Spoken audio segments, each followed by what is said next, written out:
Nah, lantaran orang seperti ini, kelompok-kelompok Sugi Nur ini dan Husainuddin ini di kepalanya itu, di otaknya itu cuma satu, yaitu khilafah.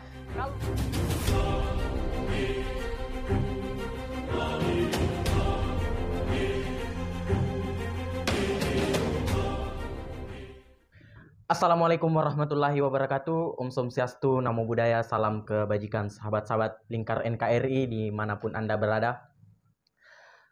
Seiring berjalannya waktu, persidangan Sugi Nur terasa tidak lama lagi.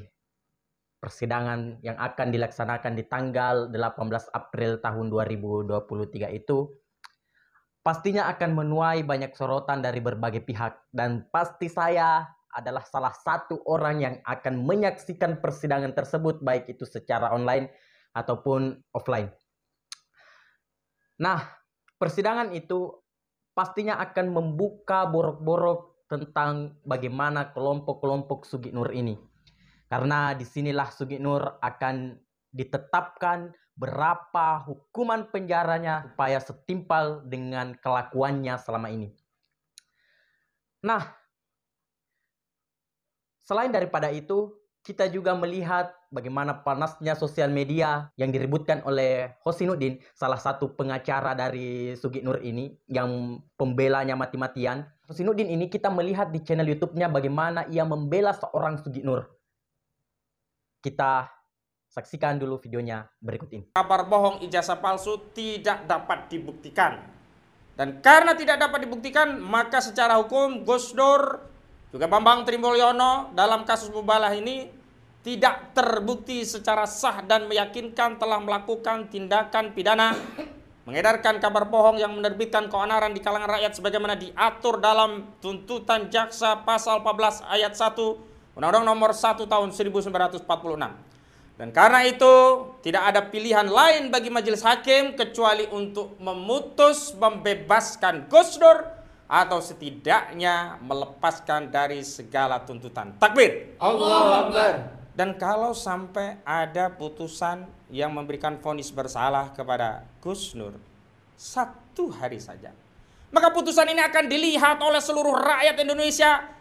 Dan secara telanjang hakim telah memberikan satu pelajaran bahwa hari ini yang terjadi bukan hukum sebagai panglima, tetapi kekuasaan menjadi panglima.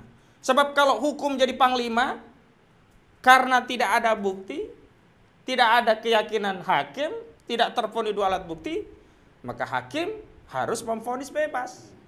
Tetapi kalau sampai ada vonis bersalah kepada Gus Dur 1 hari saja, itu menjadi indikasi atau korinah atau tanda-tanda bahwa hukum sudah berada di bawah kendali ketiak kekuasaan. Takbir. Allahu Akbar.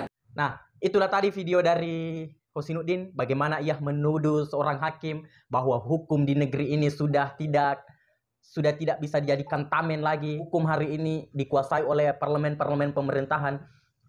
Padahal sudah jelas bagaimana sikap Sugi Nur selama ini. Bahkan saya pun orang dari daerah, orang lokal, bisa menilai bagaimana tingkah laku seorang Sugi Nur ini dengan video-videonya yang beredar selama ini, dengan ceramah-ceramahnya yang sering membuat provokasi di tengah masyarakat, membuat kegaduhan. Seorang Sugi Nur ini memang layak kalau ia diberikan sebuah hukuman penjara 10 tahun. Bahkan 10 tahun itu banyak netizen yang menganggap bahwa itu hukuman yang masih sedikit ataupun sebentar. Karena kalau kita melihat bagaimana ia menuduh presiden hari ini, bagaimana ia menfitnah pemimpin kita, bagaimana ia menyebarkan sebuah berita-berita bohong, bahkan sampai menuduh Pak Presiden Jokowi memiliki ijazah palsu. Dan para kelompoknya ini pun ikut di belakangnya. Salah satunya adalah contohnya tadi ini, Husainuddin yang terus mengoreksi tentang ijazah Presiden Pak Jokowi. Ia terus meminta agar dihadirkan ijazah asli Presiden Jokowi di dalam sebuah persidangan.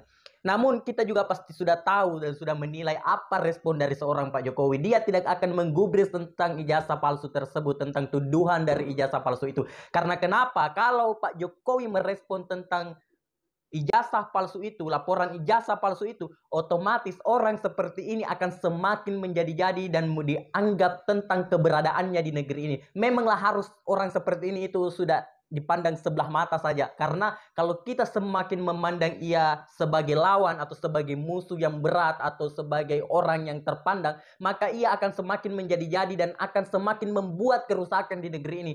Harusnya orang seperti ini tidak usahlah tinggal di negeri ini, karena mereka tahu bahwa negeri Indonesia ini adalah negeri apalagi negeri Indonesia ini adalah negeri yang mana di dalamnya terdapat banyak agama, terdapat banyak suku, terdapat banyak ras yang otomatis akan menciptakan sebuah perbedaan-perbedaan. Nah, lantaran orang seperti ini, kelompok-kelompok Sugi Nur ini dan Husainuddin ini di kepalanya itu, di otaknya itu cuma satu, yaitu khilafah. Kalau memang mereka mau mendirikan sebuah negara khilafah, ya kesana sajalah, di mana, di Taliban sana, bercampur dengan pemerintahan Taliban di Afghanistan. Karena kenapa? Kami tidak akan pernah menerima orang-orang seperti ini untuk menjadikan negeri ini sebagai negara khilafah, karena kepemimpinan khilafah itu sudah kita tahu dari bagaimana sejarah perdarahan negara khilafah, dimulai dari kepemimpinan Bani Umayyah, lanjut ke kepemimpinan Bani Abbasiyah, proses berdarah-darah yang terjadi pada masa itu. Kita tahu bagaimana kepemimpinan khilafah ini dimulai dari perang antara Ali bin Abi Thalib dan Umayyah bin Abu Sufyan pada saat itu, sehingga menciptakan sebuah kepemimpinan yang disebut dengan Bani Umayyah. Maka Bani Umayyah itulah yang hari ini dikenal dengan sistem khilafah, dan bagaimana sistem khilafah itu membuat sebuah perpecahan di dalam kepemimpinan umat Islam itu sendiri. Karena kenapa? Kepemimpinan khilafah diteruskan oleh generasi ataupun anak-anak mereka sendiri tanpa jalan sebuah demokrasi ataupun pemilihan secara umum. Demikian dari saya, wallahul muwaffiq ila aqwamit thoriq. Wassalamualaikum warahmatullahi wabarakatuh.